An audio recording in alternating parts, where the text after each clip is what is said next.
What actually needs to change about Tekken so that it isn't the worst game of all time? Listen guys, I'm kind of done with the whole complaining about Tekken 8 thing, so today we're doing something a little more constructive. We are actually going to be outlining how to actually fix this game in a constructive, clear, and easy to understand way. I'm even going to have bullet points, guys. Can you believe that? Bullet points.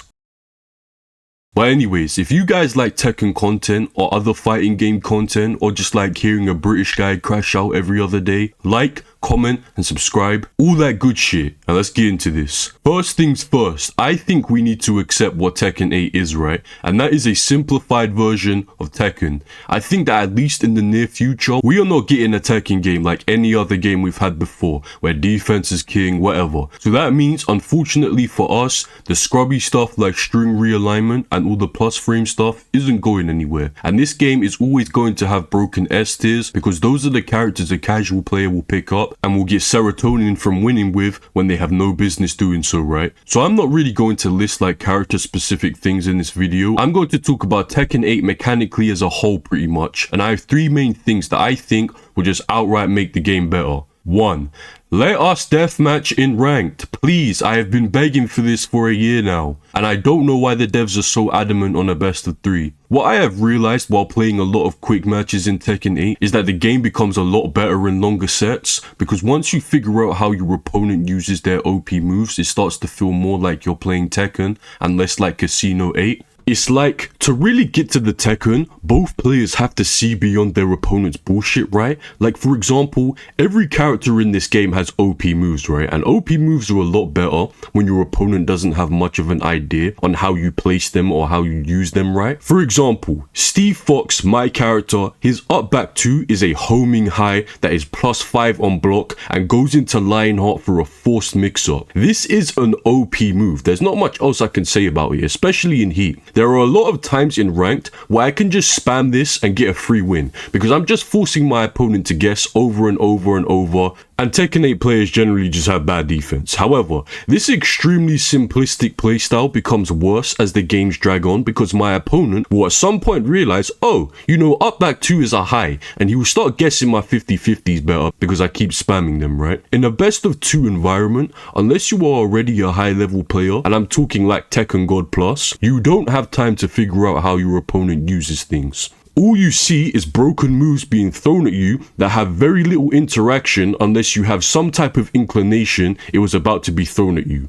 Another example, Steve Fox's 5 Fox Fury. We all know this string is broken when you have zero idea of what the Steve wants to do after this move is blocked. Because you're only playing 3 games max, you'll just block, right? Because that's the safest thing to do when you're hit by a mid that's +11 on block. But at that point, you're just getting pressured endlessly by a Steve in Heat. But if you've already played a couple of games, you kind of have an idea on how you can move around this move, you know? Maybe you realize the Steve isn't mixing this string with up back 2, which means you can just sidestep for free, or you realize they only go for flicker jabs after the string is blocked, so you can dick jab or whatever. It's like, to actually play Tekken in this game, you both have to figure out each other's nonsense first, right? Adding deathmatch into ranked not only just makes ranked incredibly enjoyable for people who like to deathmatch, but for people who don't, they can still just leave, like they have always done. And Bandai, if you're worried about boosting, don't be, because your whole player base is boosted anyway. This would also help out high ranked players who find it hard to find games as well, because they don't have to search for new players every couple of games, which would be good especially as there is now 17 different god ranks. So yeah, this is also like the best way to improve at Tekken if you don't have friends you can play with. The main thing for most intermediate ranked players, which is like most of the player base at this point, is improving at the game, right? Grinding Tekken, upping your knowledge and matchups is a big part of the fun. It's practically impossible to learn anything from a best of 3 set because the most optimal way to play is literally click the most broken, unpredictable moves that you have and hope something sticks.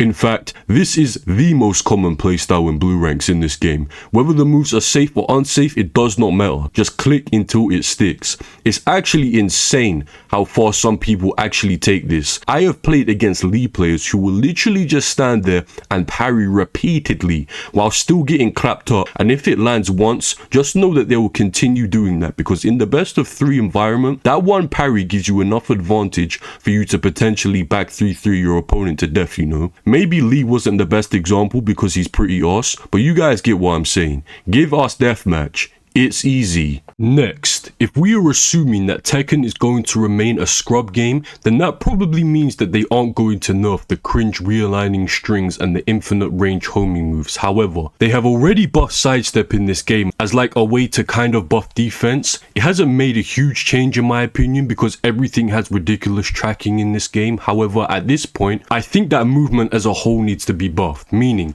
buff Korean backdash so you travel a further distance with each backdash. Like I said, if we are safe to assume that Tekken 8 will remain a scrub game, then this change will never actually happen because the Tekken devs have actively gone out of their way to nerf movement in the last 2 Tekken games, so that on certain characters, it literally feels like you're walking through mud. However, I have a solution to this issue. Make the Korean backdash input easier so everyone can Korean backdash, even the people who play sway characters. Is this incredibly cringe for all the people who have already learned it the hard way?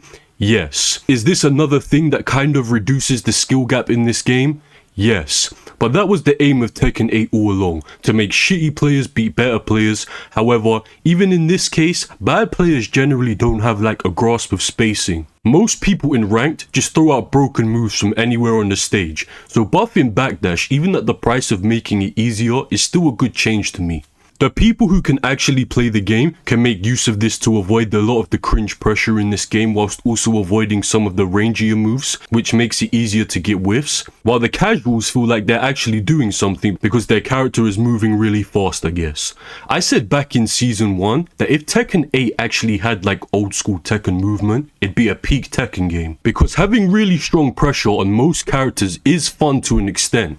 It's just Tekken 8 kind of forces you to take pressure all day without being able to avoid any of it. It's literally, I'ma pressure you or I'ma get pressured first. You know, better movement makes it so there's more of an in-between game. Will the plus on block homing mid infinite range heat engagers still exist? Yes, but at least this makes the issue a bit better, you know. I imagine a lot of people are going to heavily disagree with this idea because it really is just another way that Tekken loses some of its identity, because Korean backdash has always been a barrier of entry kind of thing, and it kind of defines Tekken's neutral as a whole, and making it easier would drastically change the game. However, practically every character has already lost their identity in this game, regardless. So it's like, do you want to have a somewhat fun game, or do you want to cry and beat your meat to nostalgia, you know? Me personally, I don't like jacking my shit to a puddle of my own salty tears, so at least look at this idea with an open mind.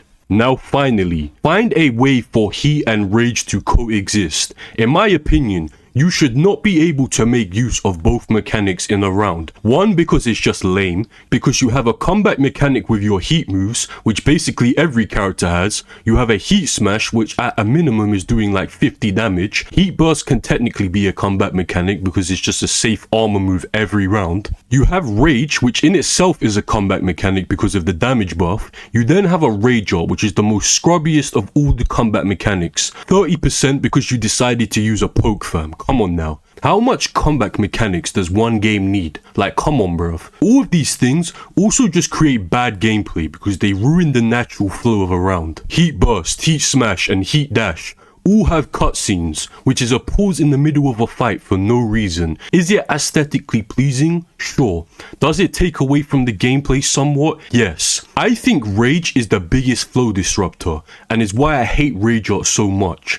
I don't really care that rage art is just a scrubby rage mechanic. What I hate about it is that because there is no counterplay to rage art other than block, as soon as your opponent hits 30%, you immediately have to change the way you play the game. When your opponent has rage, you cannot overextend. You basically have to play frame tight exclusively when your opponent is in rage, or you face the risk of just dying on the spot.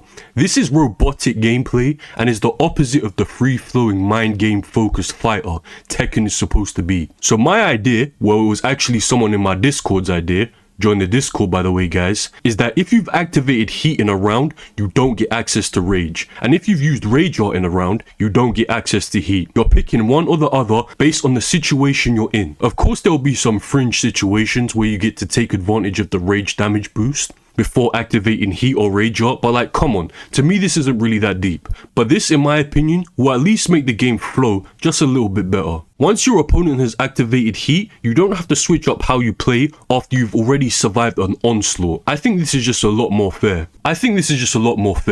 But let me know what you guys think. Are these W changes or arse changes?